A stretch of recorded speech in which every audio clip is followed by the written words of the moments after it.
the Vivo Apex 2019, a smartphone without a front camera and with the camera almost full. Frontal coverage screen.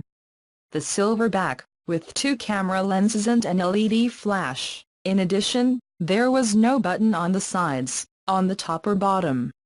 The edges of the smartphone are rounded like a stone, and there are no plugs. That's right, the implication that a phone could exist without any type of ports, that's a reality with the Vivo Apex 2019.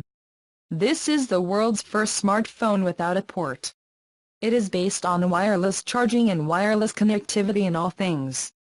There will still be a need for some SIM card business, but the integrated SIM cards for some regions mean that there is no need for a SIM card tray either.